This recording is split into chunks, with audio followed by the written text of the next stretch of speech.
I get to introduce our next presenter. So we've got another keynote speaker.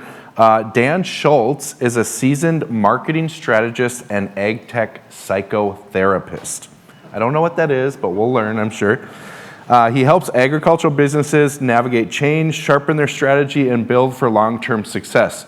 Through Schultz Collaborative, he works with both startups, established companies across the ag industry, and helps leaders move beyond short-term trends and position their organizations for sustainable growth. Welcome, Dan Schultz.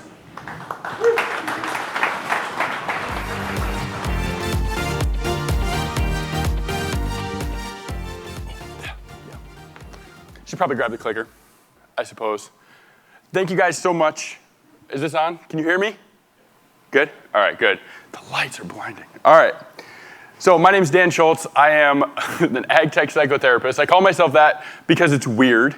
And in my business, weird is good because I help people in agriculture think differently about the strategies that they bring to the market. And so my agency, my firm, we try to help companies to think orthogonally, we say, which is a fancy word, again, another weird one, to try to help you, to say that we try to help you think about the things that you're not thinking about already today. Because otherwise, if we're just doing the same thing that you're already thinking, AI is going to replace us anyways, which is what we're learning more and more every day, right? So I was asked to talk today a little bit about change and a bit about what that change might mean for us. So I took a particular approach to that because as an Agtech psychotherapist, again, a little bit tongue-in-cheek, I don't have a psychology degree. Don't come to me with your real problems, please. You're going to have to go get professional help for that.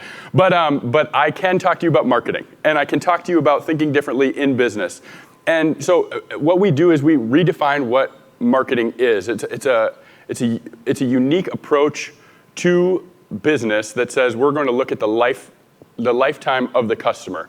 We're going to look at the customer because every other part of business, every part of our industry is really looking at the customer as an average, right? The financial departments average up what our customer is. So you take it and say, how much seed did they buy from us? How much fertilizer? How much chemical? How many units did they buy? And what marketing is for is it's a leadership department built to look at the full lifespan of the customer as his or her life lived over time. And so I say that to kind of level set because I'm going to talk a little bit about marketing today, but it's not really about marketing and what you think of as marketing, because marketing has in lots of ways become the arts and crafts division, which is literally what we exist to try to dissuade people of. I was really glad to kind of have this opportunity to come talk to you guys today about this. We're here in North Dakota, obviously, in Fargo. It's a beautiful place, right? Everybody likes Fargo here? Yeah? Okay, I'm going to ask for a little bit of participation. So, wake up. I know it's right before lunch. They put me on right before lunch, and I was like, thanks a lot, guys. I'm standing between you and lunch. But we're gonna make it work. We're going to get through this together. So, in North Dakota, I looked it up. Because that's what you do when you speak somewhere. You say, what is something unique about North Dakota? I'm from Minnesota, so I don't understand you people at all. Just kidding. But we were basically the same. But I looked it up, and actually, North Dakota has the most golf courses per capita. Does everybody know that? And I don't know whether that's super impressive, depending on the per capita, right, all those kinds of things. But it is a stat. It's a fact. And so I'm going to begin the presentation with it and talk about it. And golf is a great game, right? You guys like golf? I like playing golf. Golf is good. But it has its limitations as a spectator sport, doesn't it? For the first thing, golf, nothing good ever happens in golf. It's always bad, right? The only bad things can happen in golf. And the second reason it's a bad spectator sport is because if something good does happen, you're not allowed to raucously applaud and wildly applaud. So with that, we're going to try something. Could you guys give me your worst, measliest, smallest golf clap ever? Ready? Go ahead. All right, can you double that? All right, double it again. All right, that's good. That's good. Thank you guys so much for that. That's exactly what we do. That's what I want to talk about here today. What we're doing here, what we're doing in this change, this moment of change that we're sitting in as an industry, is trying to double what we're doing. We can't force people to change. We can't force our customers to change. We can't beat them over the head like a bunch of Bible thumpers. But we are able to find where people have interests, cultivate it. And so that's what I want to talk about. That's what this whole presentation is about, is how might we cultivate the interests that already exist in the industry. And that takes me to this next point. This is it's about sports a lot. Sorry, I didn't actually realize that until just now. I have a lot of sports at the beginning of this presentation. But I have an announcement to make. And I hope that's okay. I didn't tell Julia or Jake or anybody on the Bushel team that I was going to do this, but can I make an announcement? Is that all right with you guys? Yeah, okay. Good, thank you, Julia. Professional wrestling is fake. Does everybody know that? Okay, most of you guys knew that. Maybe that guy didn't know it, right? But like everybody basically knew that professional wrestling was fake. But once you see it, once you see that professional wrestling is fake, you start to see the system behind it. You start to see the pulled punches. You start to see the choreography. You start to see the blood packets, right? And that's everything. It goes to everything. Seeing is everything. We want to be able to see the system that we operate in because we are in a lot of ways victims of our own success in agriculture. In that we've had lots of different success. We've had lots of different successes, and we've done a lot of different things that have been really, really good. We have grown the productivity of food and the management of that food. The food system is amazing if you really take a step back and think about it. It's incredible what we're able to do as an industry. With not that many people, with not that much resource, we're able to produce a lot. And that's amazing, but it does limit us in some way because we continue to look and we fail to see a lot of times the optionality that we have before us because we're stuck on what we're always doing. So that takes me to my next story, and this is Winston Churchill. And to set the stage for this story, it's the 1950s, early 1950s. Queen Elizabeth is newly on the throne, and Churchill is obviously the prime minister. And they hold a banquet. So it's a banquet with lots of different dignitaries, foreign dignitaries. Every country is basically represented. All the good countries from World War II. Sorry if anybody is in here from like Germany or something. But all the good countries are there. And basically, somebody comes up to Churchill and to the Queen and says that someone was spotted stealing a pepper pot. And now these pepper pots, you might think like, who cares, right? If you stole a pepper pot off here, they're probably not going to chase you down. But these pepper pots happen to be solid gold and dated back to George III. And so they have this conundrum, right? The Queen and Churchill and their staff have this problem. Do they bring it up to the person? Do they accuse them of stealing, of theft, this dignitary, this very important person? In this case, it was a woman. Do they go and accuse her of stealing something and potentially create a diplomatic incident, or do they let the pot go, which is it's irreplaceable, right? And so they've got this conundrum, and they're discussing it, and Churchill says, "I've got it. I'll take care of it." And everybody's like, "What? What in the world?" But he just says, "I'll take care of it. I'll handle it." And so he goes and he grabs off the table the salt shaker off that same table, pops it in his coat pocket, and waits. And he waits, and he waits. And about half an hour later, the alleged thief is standing near a window alone, and he approaches her, and he opens his coat pocket and pulls out the salt shaker that he has, and he says, "I think we've both been spotted. We better put these back." And right there, crisis averted, problem solved. There was a third way. There was an opportunity to see something, a solution that didn't exist before by kind of making a joke of it. Now, did she really think that Winston Churchill stole a pepper pot? Probably not. But it was an opportunity to use some cunning and some wit in the process. And so what I'm trying to tell with that story is we have a lot of these problems in agriculture. We have different problems to be solved, right? That's why we're in business. That's what we do. And there's always two sides. There's almost always two sides. Do we raise our prices? Do we lower our prices? Do we grow the number of products that we're carrying? Do we reduce the number of products that we're carrying? And we kind of look at these things as in diametric opposites, right? Like, hey, they're conflicting. But there's almost always a third way to look at this. There's almost always a third option. And the psychologist Kevin Dutton has said that famously said that of this story, that there's almost always a solution like this. The fact is we're just not looking for it because we don't see, right? We don't take a step back and see the optionality before you. And so what I want to talk about here today, I can't give you a map for how to see, but I can encourage you to do that and give you a couple of different strategies for maybe thinking about this in a new way. Because if I could do it for you, if I could tell you the map, if I could give you the map, then we wouldn't need you, and this would all be a big waste of time. But one of the big problems that we have, as I said, is our vision is cloudy. We don't really see because we continue to look at what we've always done with the two options that are available to us, as opposed to looking for what might be, what might work in this situation. That's why Churchill's example is so interesting, is because he doesn't say, well, we're going to have to just go accuse this person, or we're going to just have to let it go. He says, what is going to help here? He doesn't take the tools that he's used in the past and carry them into the future. He says, what does this situation demand of me in order to make the best outcome? And so the reason that we don't see, like I said, is a bit because of our past success. And so to begin this, I want to talk about a man named Frederick Winslow Taylor. This is Frederick Winslow Taylor, handsome-looking fellow.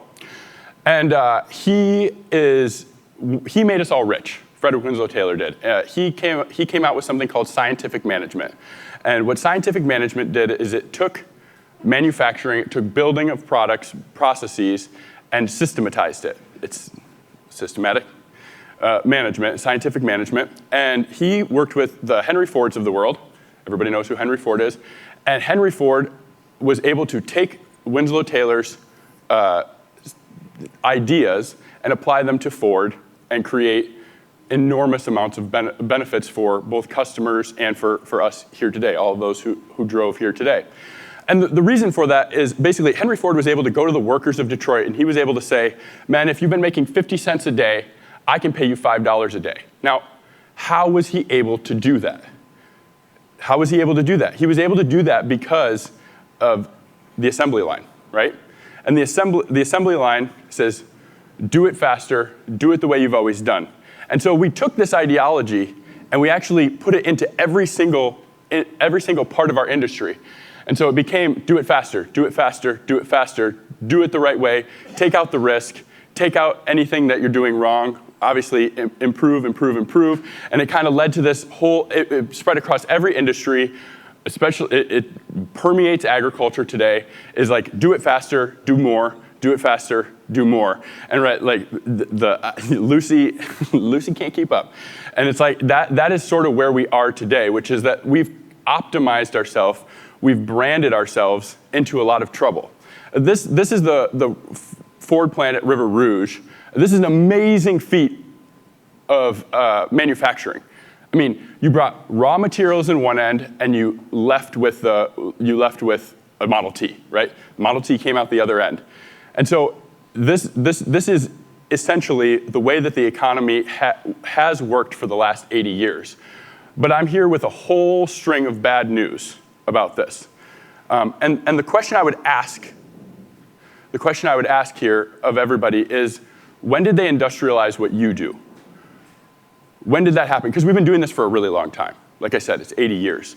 When did they industrialize what you do? When did they take your customer relationships that you have? Everybody says things like, agriculture works on relationships. Agriculture functions off relationships. A lot of the relationships, what we call relationships, are not really relationships, they're management. They're CRM. How do we get the person in? And CRM's not all bad. I'm not demonizing any of it. We need it. We need tracking. We need to run business processes. We need all those things. But at the end of the day, I think we've overswung as far as industrialization. We've over-industrialized ourselves to death. And that has led us to what Winslow Taylor and what Henry Ford realized was that if you can get mass production right, if you can get this mass production right, what you need then is mass distribution. If you're going to produce something, you've got to get people to buy the thing. Like, you got to get it to them. And what does mass distribution need? Mass distribution needs mass merchants. So large retailers, large centralized locations where people can go buy things. And those mass merchants then demand mass marketing, which is how people like me end up sitting up here speaking, talking to you about marketing. But we did this mass over and over and over again. We created more and more mass. That's supposed to say more. It's spelled wrong. The E is down there. I don't know why that got formatted wrong. It's okay. But we have a lot of four-letter words in agriculture. I don't know. I live and farm in southern Minnesota, and so there's plenty of, if you get your hand stuck in a tractor, you're going to swear probably, involuntarily. But the most dangerous, most pernicious four-letter word in agriculture right now, I would say, is more. It's the word that your investors are using, that your board is using, that your boss is using, is go get me some more. So a lot of people come to me and they say, hey, Mr. Marketer, Mr. Agtech Psychotherapist, they say, go get me more. I have budget, go get me more customers. Go get me more retail relationships. Go get me more. And that leads to mass. It leads to this idea of average, because mass demands average, right? They're literally synonyms when they're used this way. And average gets us right to the center. It says, do what you've always done, do it faster, do it more efficiently, don't do anything new. And so this picture, this is a picture of the painkiller aisle. And the reason for that, this blue box here, a few years ago, they spent $100 million in ads, in shelving allowances, in coupons to get the blue box, to get you to buy the blue box. They spent $100 million on ads, on different things. And do you know what I did with that $100 million? They figured that the whole thinking behind this was, if we can spend $100 million to interrupt you with different ads over and over again and beat you over the head with the fact that you need to buy the blue box when you go to the store, when you have a painkiller problem, when you go to the store, you'll buy the blue box. But what I did with the blue box, what you did with the blue box, what most people did with the blue box, based on the numbers, is we ignored the ads. The ads did not work. We didn't care because we don't have a painkiller problem. I solved my painkiller problem 20 years ago when I went to the store and I bought the generic, right? I bought the cheapest one. I bought the least expensive. I bought the orange one or the yellow one or any of the other ones, but I did not have a need for a new painkiller. And the company did not redefine why I might need their painkiller over other painkillers. The same thing is true for us today. We're doing the same thing when we're selling seed, we're selling equipment, when we're selling feed. In almost all of these cases, we are not redefining the problem that the customer has. We're not trying to tell them, this is helping you to solve a unique problem in a unique way. We're just going in and saying, this is a solution, it's just like all the other ones, come buy it. And if people think that you aren't solving a problem that they have, it's going to be really hard to sell them anything. The other problem 2, is that we all sound the same. Most of the things that we say about ourselves is we're local, we're service-driven, invest in the community, knowledgeable, trusted, broad portfolio, smart team. We've got lots of people. We're value-added retailer, which is, I don't mean to like beat up on anybody. I'm sorry if like that sounds really, really trite and like I'm just some like, I've done all of these things. So like anything that I'm saying up here, like I've done all of these things, but they don't work because everybody's already saying it. So if everybody's making the same promise, then what is the point of going with a different option? If everyone's making the same promise, delivering the same result, then what is the point of the existence of our business? The third thing that you'll hear a lot of times from people in marketing, people in advertising, people in the world of how do I get my message out, is that your customers now have the attention span of a goldfish. Now, the data behind this is very suspect, but there was a study that came out that justified the fact that customers have the attention span of a goldfish, that you have to get your banner in front of them, you have to interrupt them, you have to try to beat them over the head with your product, with your service. The problem is that your customers aren't goldfish. I don't think, right? Like you aren't selling to goldfish, you're selling to human beings. And therefore, you have an enormous problem here. The problem is that there's a mismatch between what it is that you're trying to do, the respect that you're trying to give to that customer. Because if you think of your customer as a goldfish, we all like goldfish, they're fine, they're nice. But at the end of the day, you don't really respect your goldfish, right? And the same thing is true of our customers. We have lost respect for the customers that we serve because we think that we have to beat them over and over and over and over again with what it is that we do. This fourth thing is I took this picture last night in my hotel room here at the Radisson. Actually, I don't know if it was maybe this is Hyatt. It could have been a Hilton. I actually don't know when I took this picture, but this is what every hotel room looks like at 2 a.m. They all look this way. They all look the same. And for years, that makes a lot of sense. For years, hotels have been telling us, we will give you a dark, clean room. And a dark, clean room. You can sleep here. You can sleep here. And that's what they've been selling over and over again. And that was fine up until the internet showed up. Up until sort by price showed up. And so now, I don't have to use a brand. I can just go plug in the city. I can plug in Fargo, North Dakota, and say, what options are there to stay? And that leads your customers to a really bad place. A bad place for you, a bad place for me, a bad place for all of us in here, which is they're all the same, just choose the cheapest. This sentence right here is the most dangerous to all of us in this room here. They're all the same, choose the cheapest. Because at that point, the only differentiator becomes price. And that's when you get the sales team coming in and saying, we've got to drop our prices, we've got to drop our prices, we've got to be competitive. And the CFO says, we can't do that, we'll lose our margin. We need margin, we need to maintain that margin. And on and on and on it goes. So ultimately, the most dangerous part about this is we believe that we can just beat our customers over and over again, but we've given our customers a remote, and they're using it. They're not afraid to use it. They're using it on you, they're using it on me, they're using it on all of us. They are opting out of hearing from us. So when you go and you say, how do we talk to our customers? How do we get in front of them? How do we make sure that we get in front of our customers? And the radio person will sell you radio ads. The PR professional is going to sell you PR services. A marketer is going to build you a fancy ad campaign. Those are all fine things to do, but they're beginning from the wrong place. They're asking the wrong question, which is, how do we get the word out about us versus what problem are we here to solve? So if you saw anything about this presentation, you saw this quote already. This is from Arthur Miller. He said, an era can be said to end when its basic illusions are exhausted.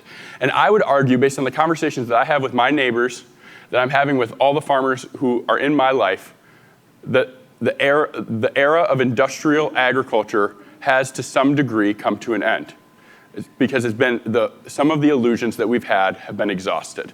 They've been fully exhausted. And I'd like to talk about that. So from 1840, like we talked about with the River Rouge plant, from 1840 to about I would say 2018, you could put basically 2000 on here, but in agriculture it was probably 2018. The economy largely operated off of mass production, mass distribution, like we talked about before. So mass production, mass distribution were the two modes of value. That's how you created value in the market. But some things started happening, and right around the 1970s with the Ethernet cable, we created the microprocessor. Lots of these things started happening where the value creation, the animating forces of the economy became mass computation and mass connectivity. And when I say that, I don't mean, I'm not here to argue bits versus atoms, because like we work in agriculture, we live in biological processes. What I'm saying is mass computation. When I say that, I mean what can I do at the edge? Not what can I do at the middle, but what can I do at the edge? What can I do on my farm? What can I do here? What are the processes that I'm able to actually execute? What value can I create here? And then mass connectivity, how do I connect my node, my farm node, to all these other nodes on the network? And that's how value is created now. And you can see this through basically all the most valuable companies in the world today. If you look at them, they're decentralizing. They're allowing you to do unique and individualistic things at the edge, and they're allowing you to connect with other people. Because I would argue that we've moved from the industrial economy to what I would call the connection economy. It's no longer enough to just say the same things as everybody else. It's no longer enough, and the reason is this. We grew up with the normal distribution. Anybody who took stats in here, and I love stats, but anybody who took stats has seen this normal distribution curve, this bell curve. This bell curve is, there's a little bit of a trap to it, right? Is anytime we're looking at this, most people, when we're having a conversation around how do we make the most money that we can, they look right to the middle. They say, let's look in the middle. The problem with the middle is that these individuals are the people, this is just the adoption curve of any technology, any new product, anything in the world that we sell, buy, et cetera.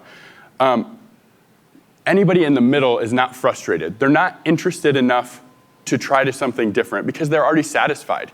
The people at the edges are frustrated. And what the internet does, what AI does, what all these different technologies allow us to do is to serve the edges more efficiently and effectively.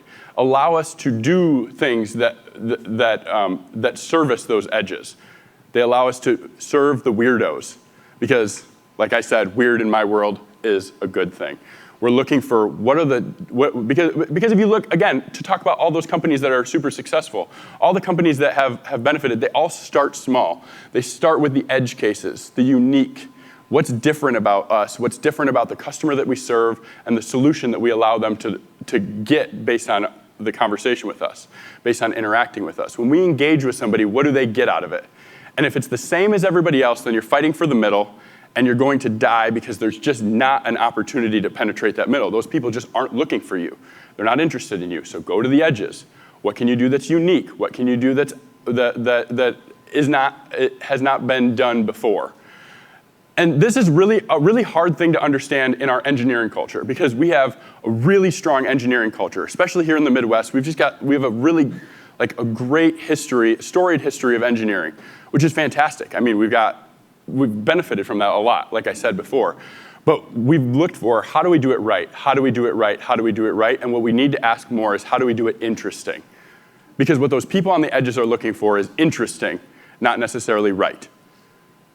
And that's a really hard thing to get into your head. And it's really hard. You need constant reminder of we're trying to be interesting, not necessarily right. And what I mean by that is, I'll tell a little story about that, is Western Union. When Alexander Graham Bell developed the telephone, he went to Western Union and he showed that to them and they said, Western Union's promise that they made to their customers was, we send telegraphs, they're expensive, but they always get there. They never fail. We're always delivering on time in the right way with the right message. And Alexander Graham Bell came with the telephone and they said, that looks like a toy, right? This doesn't work every time. And so one of the things that we have to get comfortable with in agriculture is taking more risks. We need to reinsert some risk into what we're doing because we've de-risked everything out of it, and I'll hear the argument all the time. We can't fail. We don't have the opportunity to fail. Our customers don't get a second chance. If it's not worth failing, then it's not worth succeeding. Because all innovation, all forward momentum, all forward progress requires us to risk failure. And that's why Superman is interesting, right? Like, if Superman didn't have kryptonite, you wouldn't watch the movie because it would be boring. Because he would just win over and over again. There would be no conflict to overcome. The same thing is true of our brands. We need to continue to try things. The same thing is true of our retail shops. We need to continue to try new things, to innovate, to bring this progress forward. And so basically, I would like to start wrapping up with what is this new connection economy based on? We've talked about mass computation, we've talked about mass connectivity, but I'd like to talk about coordination, trust, permission, and sharing of ideas. So coordination, because the value of getting people on the same page. You're all in this room. You're not going to be here next week. You're here at Agtech Week. You're here at the Buddy Seat Conference. Right? That we create value based on being in this room, based on coordinating our schedules, coordinating what we're doing. Trust because you need trust, right? The trust, right? And we're all seeking after trust. The funny thing about trust in agriculture, the funny thing that we always get is trust is always looked at as this like binary thing. You either have it or you don't. But actually, trust is just making and keeping promises. Promises made, promises kept, right? And the person that can make the best promise and then keep that promise is the person that will have the most trust. Permission, so to move to the next one, permission, because that's organized messages to people who want to hear from us. So what do they want to hear from? What do they want to hear from you? What does your audience need to hear from you? What do your customers need to hear from you in order to get them to understand what it is that you're trying to do, where it is that you're trying to take them, and then the sharing of ideas. You will learn more this week from the people at your tables than you will from me or anybody else who's speaking up here. You learn more from the relationships because sharing of ideas. And now these are based on two different things, two different fundamental underlying girders of this whole economic system. To say it as simply as possible is generosity and art. Generosity because nobody wants to connect with somebody who's selfish. And art because that's what we call it when you're Alexander Graham Bell. That's what we call it when you do something, when you try something that might not work. And so we need to get more comfortable with these things that might not work. And to end this, I'd start talking about, like, don't try to be right. Don't try to remove more risk. Try to be remarkable. And remarkable doesn't mean that you are remarking about it. Remarkable means that we remark about it. Not me, but us. The group gets to decide what is remarkable and what is not. You don't get to decide what is remarkable. But you have to find what your customers are going to talk about, because I can tell you one thing. The one thing is that you will never be able to spend your way into success in this industry. You just don't have the resources, especially with all the varied channels. Maybe you could have done it when you had 3 TV channels, but now there's like 1 billion, right? Every YouTube account, all these different sources. You have to have something and give people the opportunity to remark on what it is that you're doing. And so I'll end with this video because it kind of brings home the whole point. This guy finds himself in a system that's not working, and so he tries something different. He goes and he builds a whole new system, and it begins to work. He starts to have success with it. And as he has success, he's coming forward and forward and forward, and he continues to move forward. And he's figured out a new way to add value, to do things, a new system of operating that is weird and uniquely working for him. But the most interesting thing here is as he moves forward, he starts to cultivate a following, and you'll see this in a second here. Well, he starts to cultivate a following because what you're always going to do when you do something different, you're going to draw attention and you're going to get followers. You're going to have people who are copying you. And now the next piece of this is it doesn't work forever. This strategy only works for so long, and now you're going to have to go back and try something again. And so what I would say to everybody is take risks, be remarkable.